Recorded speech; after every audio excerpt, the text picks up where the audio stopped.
Today, a historic release has just happened.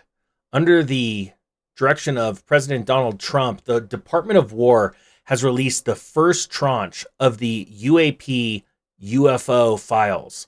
There's a lot more to come, and there is a lot of frenzy all over the internet.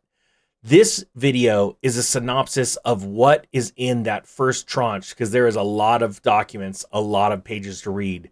Check this out and see if you think that this is real or if it's fake. But this is coming directly from the Department of War as of a few minutes ago. What the hell's going on? Those are President Trump's exact words. Posted on Two Social today, May 8th, 2026. In all caps, the same morning the Trump administration released the UFO files at war.gov/UFO. 162 declassified documents, Apollo 17 transcripts, FBI photos from New Year's Eve 1999, Roswell memos from 1947. Three federal directors stood together at the announcement: Secretary of War Pete Hegseth, Director of National Intelligence Tulsi Gabbard, FBI Director Kash Patel. The story was on the front page of every major news outlet within an hour. Most coverage today is going to focus on what's in the files. I want to talk about something else: how the files got out. This wasn't a leak. Nobody pulled documents from a Pentagon basement. No whistleblower forced this open. The release we saw today was planned for months. Designed by the Pentagon, signed off by the White House. 6 federal agencies coordinated it. They built a custom website for it. They invented an acronym for it. And they told reporters the next batch is already on the way. By the end of this video, you'll see exactly how the whole thing was put together and what happened the last 12 times the government ran this play. Look at the program name: Pursue, Presidential Unsealing and Reporting System for UAP Encounters. The Pentagon sat in a room and decided that's what they were going to call it. Government agencies don't invent acronyms when they want information to come out quietly. They invent acronyms when they want it remembered. Pursue is a brand. Brands have campaigns behind them. The website is the same kind of thing: war.gov/UFO. Stylized white typewriter font on a black background. Looks like an X-Files episode. The whole thing is built to be screenshotted and shared. The Pentagon openly told reporters today they're using the same playbook the Justice Department used in December for the Epstein files. Same rolling tranche structure, same dedicated website, the same press release saying more is coming. The Epstein release dominated the news cycle for months as new batches dropped. The Pentagon copied that structure on purpose. They didn't even hide it. 6 federal agencies coordinated this: the Department of War, the Office of the Director of National Intelligence, the FBI, NASA, the Department of Energy, and the White House, all releasing on the same day, same hour, same talking points. That's not a leak, that's a launch. Hegseth, Gabbard, and Patel each came out with a prepared statement. 3 different agencies, identical messaging, coordinated communications. Now here's the part most coverage today completely missed.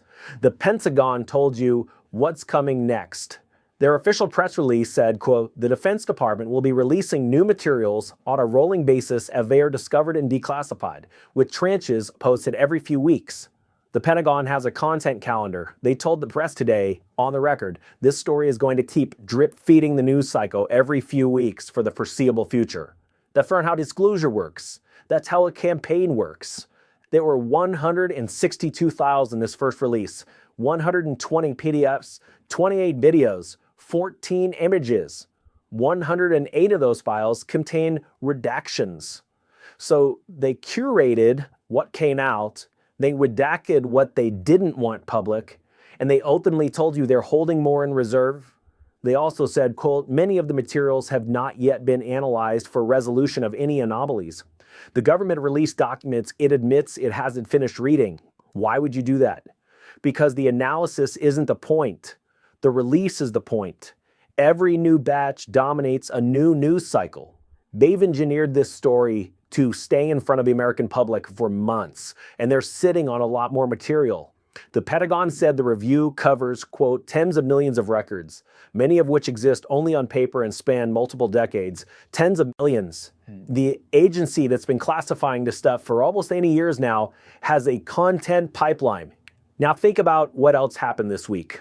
You watch this channel, you already know what's happening to gas prices, to bank deposits, to the strait that 20% of the world's oil lose through. 3 U.S. Navy destroyers fired on Iranian forces in the Strait of Hormuz yesterday. The week before, the second American Bank of the Year failed in Georgia. Any one of those stories on its own would have led the news this week. None of them are leading the news tonight. What's leading is Apollo 17 ice chokes from 1972. Now history, because this isn't the first time. It's the 13th Roswell, 1947. The Roswell Daily Record published the famous RAAF captures flying saucer headline July 8th. 2 months later, the National Security Act that signed into law. That law created the CIA, the National Security Council, the Joint Chiefs of Staff, the whole modern American intelligence apparatus. Most people remember Roswell. Almost nobody remembers the National Security Act got signed 2 months later. 1969, Project Blue Book, the Air Force's official UFO investigation that ran for 22 years, got terminated December 17th. Same year, the My Lai massacre revelations came out in November. The Nixon Doctrine was being formalized. 1997, Air Force released B, Roswell Case Closed Report on the 50th anniversary.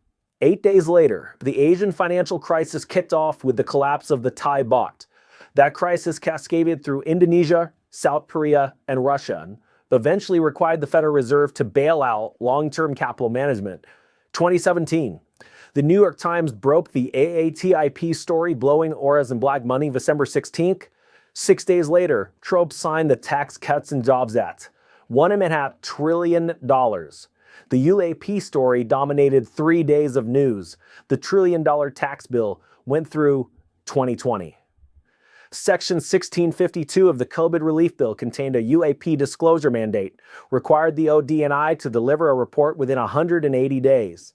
The bill itself was $2.3 trillion, signed December 27th in the holiday news vacuum.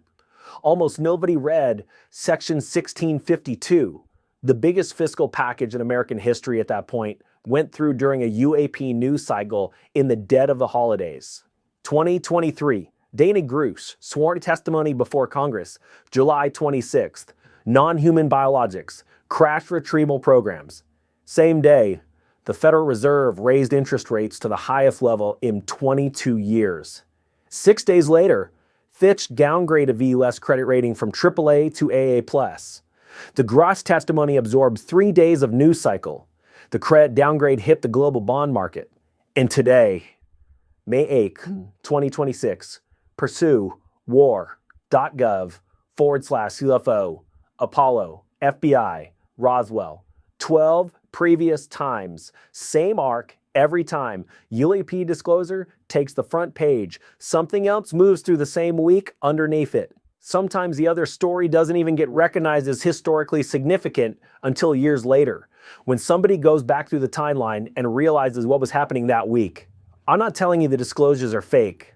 They're real. The Apollo material is real. The Roswell memo is real. The Pentagon hasn't finished analyzing some of it. All of that is true.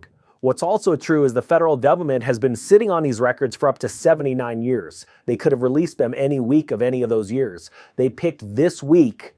12 previous administrations picked specific weeks. Every single one of those weeks ended up containing something else of historic significance. That amount of Moonja is out.